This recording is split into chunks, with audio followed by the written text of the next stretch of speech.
让我们一起来领受上帝的话，记载在新约圣经约翰福音6章1到13节。约翰福音6章1到13节。和合本圣经在133页，其他的版本请看荧幕。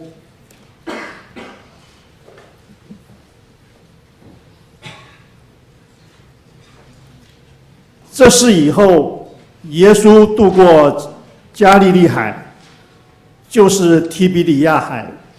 有许多人因为看见他在病人身上所行的神迹，就跟随他。耶稣上了山，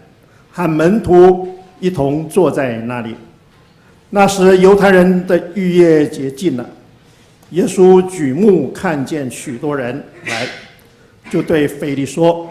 我们从哪里买饼叫这些人吃呢？”他说这话是要试验腓力，他自己原知道要怎样行。腓力回答说：“就是20两银子的饼，叫他们个人吃一点，也是不够的。”有一个门徒，就是西门彼得的儿子，西门彼得的兄弟安德烈，对耶稣说：“在这里有一个孩童，带着5个大麦饼，2条鱼，只是分给这许多人，还算什么？”耶稣说：“你们叫众人坐下。”原来那地方的草多，众人就坐下，数目约有5000。耶稣拿起饼来祝谢了，就分给那坐着的人。分鱼也是这样，都随着他们所要的，他们吃饱了。耶稣对门徒说：“把剩下的零碎收拾起来，免得有了糟蹋的。”他们便将那5个大麦饼的零碎，就是众人吃的剩下的，收拾起来，装满了12个篮子。以上。现在要请黄志坚牧师来讲道。黄牧师是泰雅尔中会韩西教会的牧师，讲道的题目是“5饼2鱼的心”。5饼2鱼的心。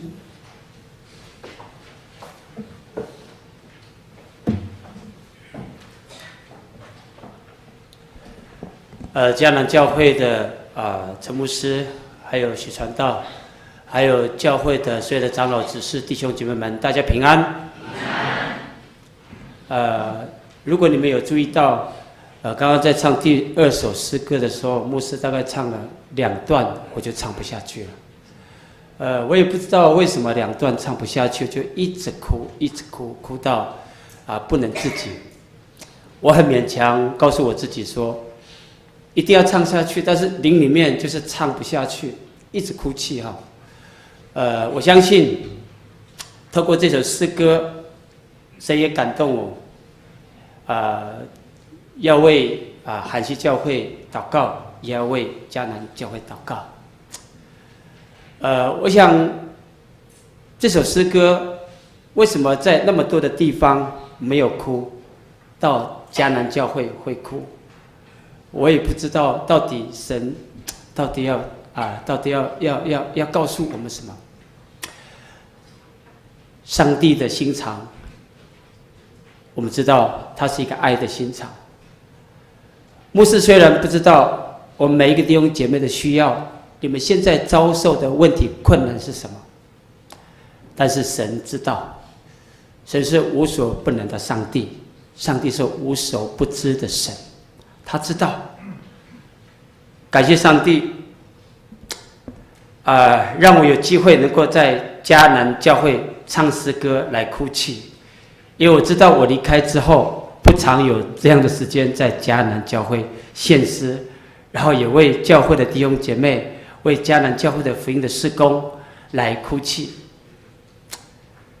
我很喜欢一个故事，这个故事是在描述一个在美国非常老旧，而且碰到下雨都会漏水的一个教会。他们的这个教会的信徒并不多，大概100多位，其中有许多企业家，有许多老板，有许多公务人员在这个教会做礼拜。牧师他看见漏水的教会，他在这一个会议当中，他也在这一个主日的讲坛当中，他也提出来，但是提了那么多次都得不到教会弟兄姐妹的支持。因为教会要修建礼拜堂，甚至要建新堂，要用许多的经费。有一天，一个主日的早晨，这个牧师非常的沮丧。那么在这个早晨，那么在牧师馆就听到有人在敲门的声音。牧师打开这一个门，就看见一个小孩，他拿了2块砖头。牧师问他说：“你拿2块砖头要做什么？”这个小孩子说：“我听到教会要建堂，因为时常看见教会每逢下大雨的时候都会漏水，所以我想帮一些忙，所以我将我的这一个铺满打破，里面的钱只够买2块砖头，拿去吧，用在教会的建堂的事工里面。”牧师听到这个故事，他哭泣了。那天主日礼拜，他也就把这一个小孩子的见证拿出来，当作是他在主日礼拜的见证。当天主日礼拜讲道完毕之后，有很多的弟兄姐妹，他们也像你们一样，在今天早上有许多人的哭泣，感动了他们，神的灵感动他们，他们就愿意将他们的奉献拿出来，盖一个新的礼拜堂，从此教会不再漏水。这个故事让我想到约翰福音第6章1到13节、14节，这小孩子他带着5饼2鱼奉献的信心来到上帝的面前，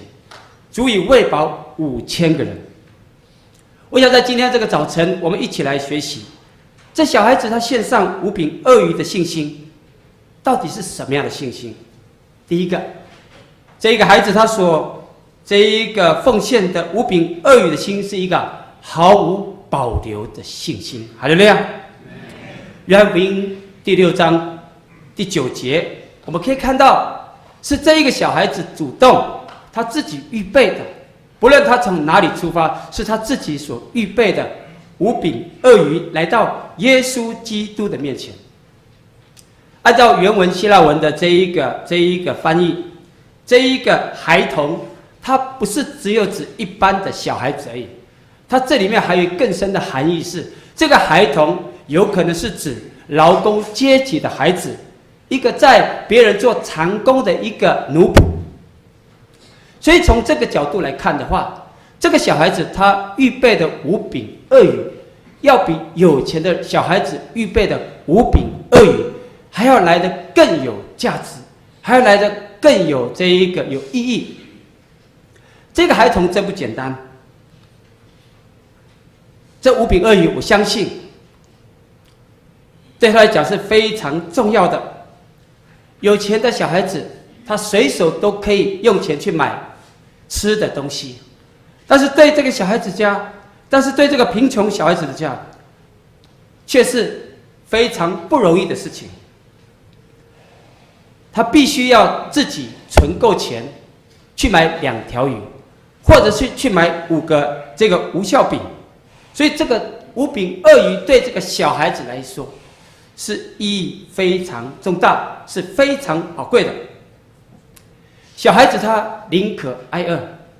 他不愿让主挨饿，他宁可没有东西可以吃，他也不愿意主的事工缺乏。这样子毫无保留付出他仅有的给耶稣，使耶稣基督在传福音的事工上不致缺乏，并且高举上帝的名，真叫人感动，也让门徒惭愧不已。在我们在教会里面的服事，在上帝国的这个服事里面，我想哪里有缺乏，我们想想看，我们的教会、我们的社区、我们的职场、我们的家庭，我们在桃园这个地方，还有什么地方，哪里需要服侍的，我们就应该到那个地方去。昨天我们教会可以说是非常的热闹，有2个团体来到我们的当中。第一个是国际基甸会，我们知道它是在在出版圣经，在学校，然后在这一个旅馆，在医院，它都是赠送这个圣经。他们有60个人在那边开会，然后还有台北大道城教会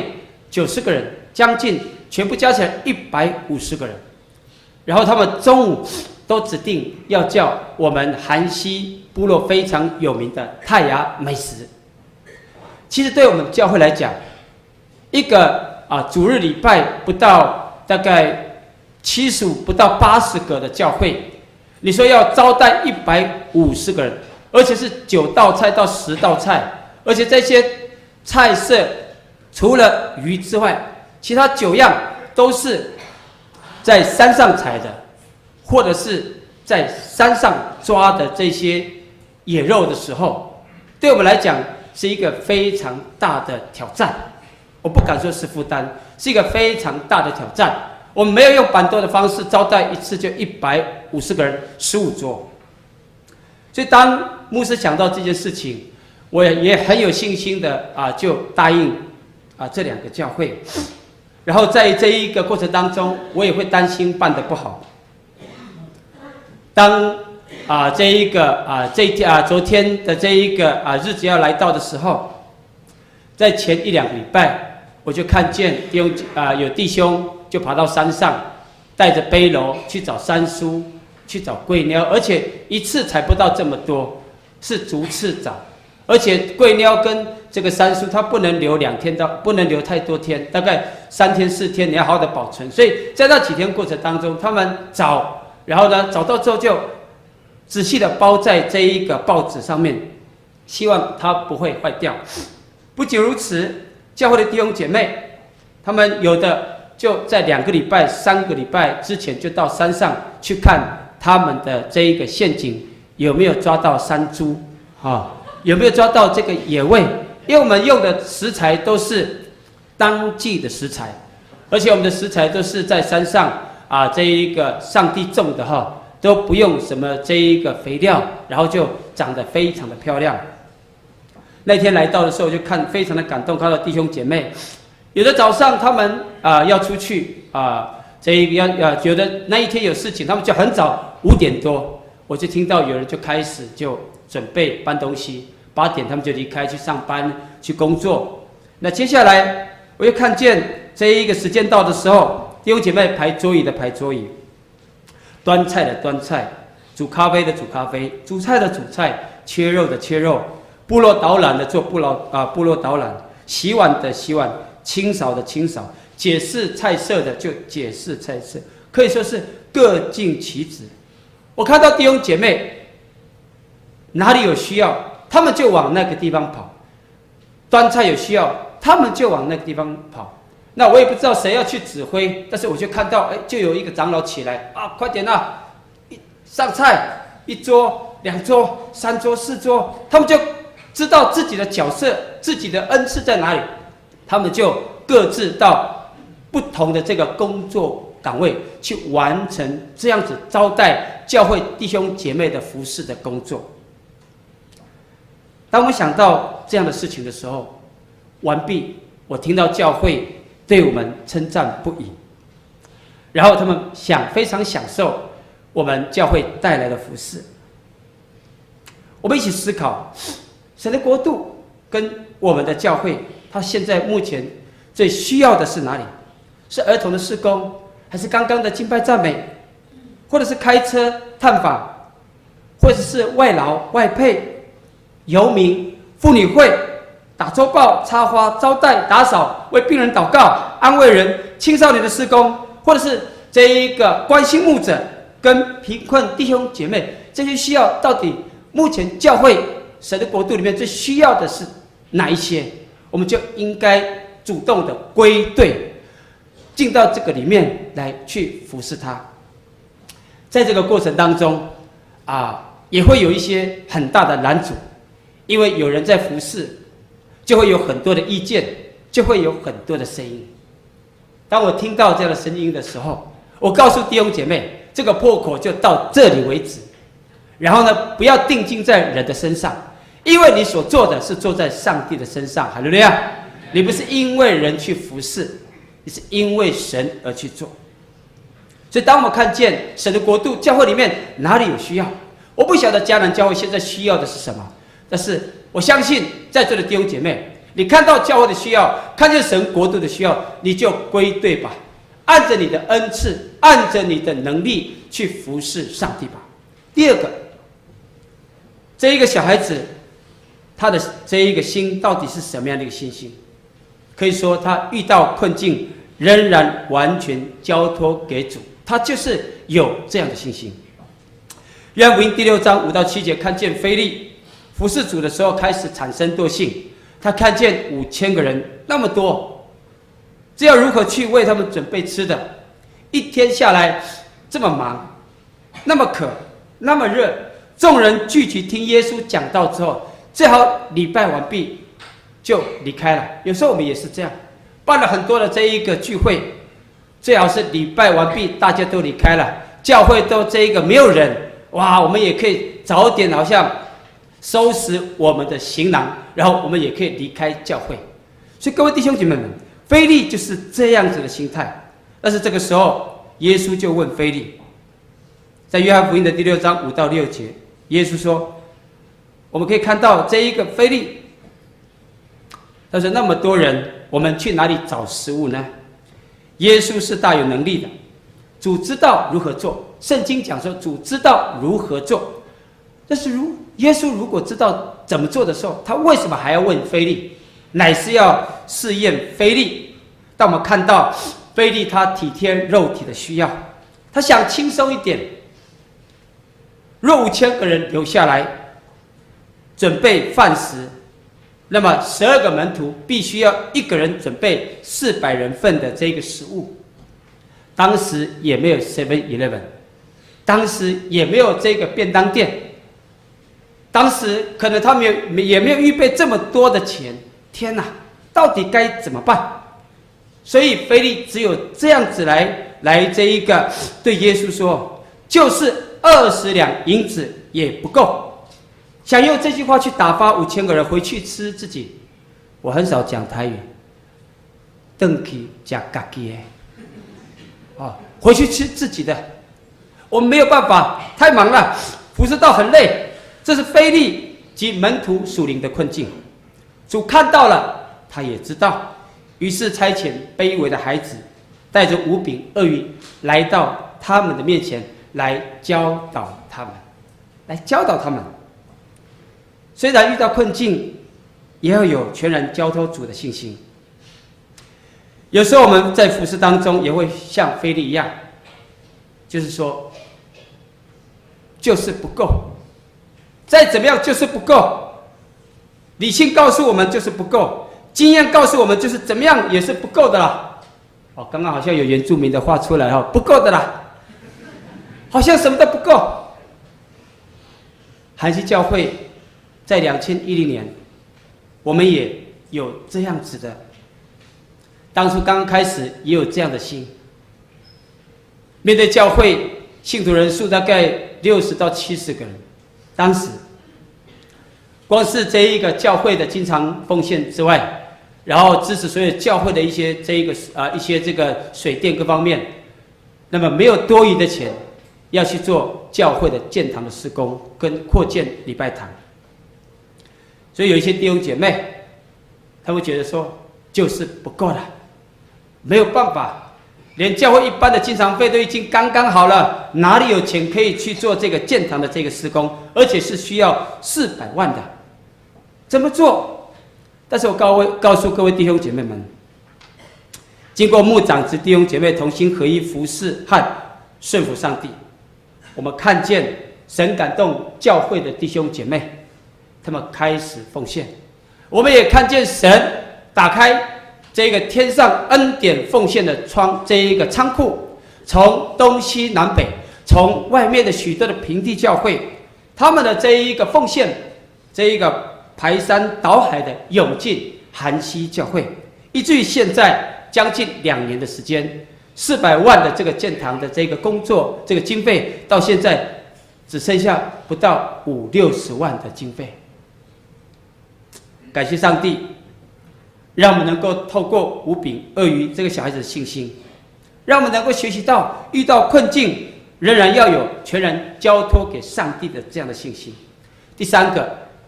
这小孩的心是什么样的心？他的心是一个有感恩的心，他是有感恩的心。我相信在耶稣基督面前，这5000个人，他们要到这一个要去听耶稣基督讲道，不像现在我们开车坐捷运就可以到，他们必须有的要花2天，或许有的人要花3天，所以他们必须会准备食物的。不是只有这个小孩在准备食物，还有很多人在准备食物。为什么偏偏就只有这个贫穷的小孩子，他能够拿出他仅有的粮食5饼2鱼带到耶稣基督的面前？我想这个孩子是因为他懂得感恩，